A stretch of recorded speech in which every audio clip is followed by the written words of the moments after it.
Assalamualaikum warahmatullahi wabarakatuh. Jumpa lagi dengan Ustadz Aji di kelas matematika. Apa kabar anak-anak semuanya? Semoga Anda semuanya yang ada di rumah maupun Anda berada tetap dalam keadaan sehat walafiat. Baik, untuk pada pertemuan hari ini di awal semester genap kita akan belajar tentang refleksi atau pencerminan. Namun sebelumnya mari kita berdoa terlebih dahulu dengan membaca basmalah bersama-sama. Bismillahirrahmanirrahim. Baik, untuk seperti yang Ustaz sampaikan di awal, kita akan mempelajari tentang materi pencerminan. Adapun kompetensi dasar yang akan kita pelajari yang harus dikuasai pada pembelajaran hari ini adalah menjelaskan refleksi, translasi, rotasi, dan dilatasi yang dihubungkan dengan masalah kontekstual. Kemudian dari aspek keterampilan nanti Anda dapat menyelesaikan masalah konseptual yang berkaitan dengan refleksi, translasi, rotasi, dan dilatasi. Ini contoh pencerminan dalam kehidupan sehari-hari anak-anak semuanya. Jadi kupu-kupu yang dimana badannya ini sebagai simetrinya atau cerminnya, kemudian sayapnya kanan kirinya ini yang menggunakan konsep pencerminan. Dan masih banyak lagi contoh-contoh dalam kehidupan sehari-hari yang mencerminkan materi atau konsep refleksi atau pencerminan. Kemudian tujuan pembelajaran pada pertemuan ini adalah setelah mengikuti kelas matematika secara daring, siswa dapat yang pertama menentukan bayangan suatu titik atau benda jika dicerminkan terhadap sumbu X dan sumbu Y dengan penuh percaya diri, dan tentunya juga menjawab dengan benar. Kemudian yang kedua, menyelesaikan masalah yang berkaitan dengan pencerminan terhadap sumbu X dan sumbu Y dengan penuh percaya diri. Kemudian manfaat. Apa ya manfaat kita belajar pencerminan? Ada yang tahu ini apa? Ya betul, ini adalah motif batik. Ini salah satu manfaat kita belajar materi refleksi atau pencerminan di kelas 9. Dalam kehidupan sehari-hari, mungkin di lingkungan kita sendiri banyak home industry yang di bidang kerajinan batik. Ini salah satu contoh manfaat kita menguasai konsep pencerminan atau refleksi. Dan masih banyak lagi manfaat-manfaat yang lain. Silakan nanti Anda dapat menentukan sendiri tentunya dalam kehidupan sehari-hari Anda semuanya. Nah, untuk yang pertama ini kita akan belajar tentang pencerminan terhadap sumbu X. Kegiatan yang akan kita lalui nanti jelas Anda dapat melalui discovery learning menemukan rumus sebuah titik ketika dicerminkan terhadap sumbu X maupun terhadap sumbu Y. Nah, untuk kali ini Anda akan menemukan rumus menentukan bayangan sebuah titik ketika dicerminkan terhadap sumbu X. Kita perhatikan. Di sini ada koordinat kartesius, ada sumbu X yang berwarna kuning dengan posisi horizontal.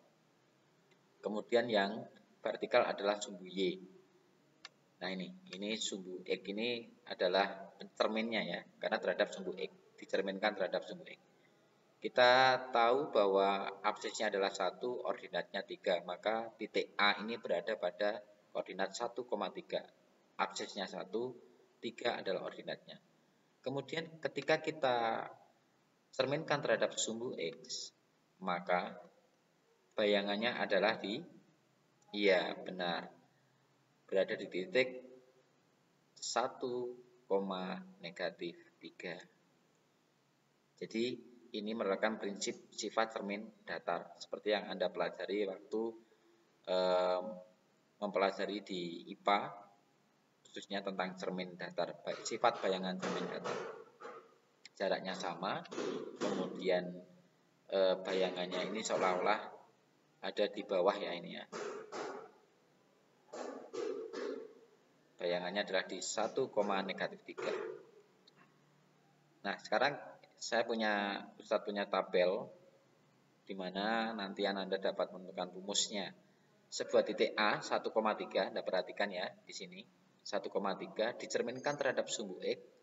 R ini adalah R besar, simbol dari refleksi atau pencerminan.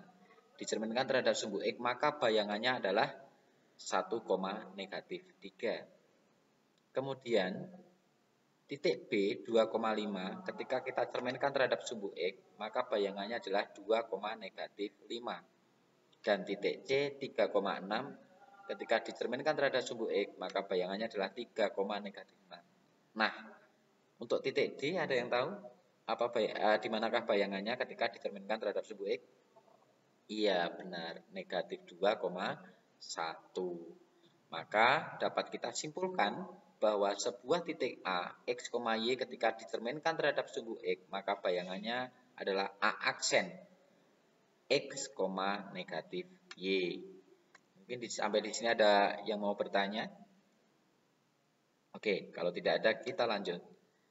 Sekarang pencerminan terhadap sumbu Y. Pencerminan terhadap sumbu Y, cerminnya adalah sumbu vertikalnya yang berwarna kuning dalam hal ini. Titik A 1,3 dicerminkan terhadap sumbu Y, maka bayangannya adalah A aksen negatif 1,3. Nah, seperti itu. Jadi ketika titik A 1,3 dicerminkan terhadap sumbu Y, maka bayangannya adalah di negatif 1,3. Kita lihat dari 1,3 menjadi negatif 1,3. Sudah tahu kan maksudnya? Iya, benar. Yang berubah adalah absisnya, berubah tanda. Yang semula positif menjadi negatif. Kemudian ordinatnya tetap apa berubah? Iya, tetap. Oke, sekarang kita tentukan rumusnya. Contoh lagi, titik A 1,3 ketika dicerminkan terhadap sumbu Y, maka bayangannya adalah negatif 1,3. Sekali lagi tadi, yang berubah adalah absisnya, berubah tanda. Yang positif jadi negatif. Kemudian titik B 2,5 dicerminkan terhadap sumbu Y, maka bayangannya adalah negatif 2,5. Titik C 3,6 dicerminkan terhadap sumbu Y, bayangannya adalah C aksen negatif 3,6. Dan titik D negatif 2, negatif 1 ketika dicerminkan terhadap sumbu Y, maka bayangannya adalah iya benar 2, negatif 1. Jadi dapat kita simpulkan bahwa sebuah titik A, X, Y ketika dicerminkan terhadap sumbu Y, maka bayangannya di A aksen negatif X, Y.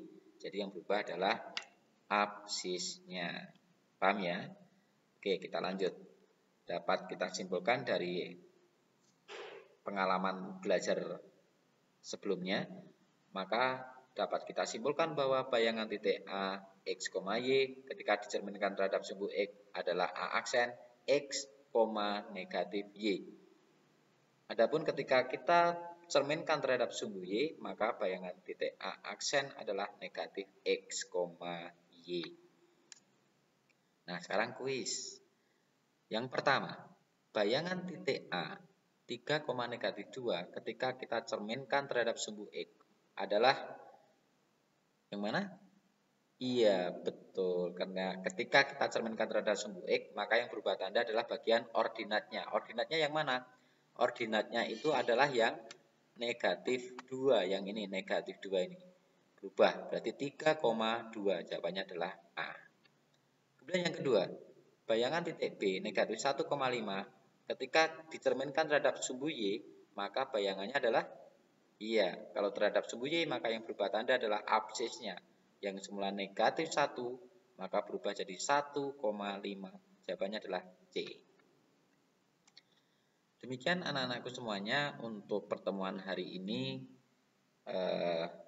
Ustadz cukupkan dulu. Bagi anak-anak tadi yang tidak bisa mengikuti kelas secara daring, ini Ustadz siapkan PPT yang bisa dipelajari di rumah. Tetap semangat, tetap jaga kesehatan. Insya Allah nanti akan ke depan kita akan adakan penilaian untuk materi yang Ustadz sampaikan hari ini, yang kita pelajari hari ini. Jangan lupa untuk tetap berlatih, tetap mengadakan literasi dalam bentuk latihan-latihan soal yang ada di internet ataupun di buku-buku paket Ananda semuanya.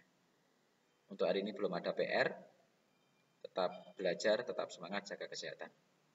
Mari kita akhiri dengan membaca hamdalah bersama-sama. Alhamdulillahirabbil alamin. Assalamualaikum warahmatullahi wabarakatuh.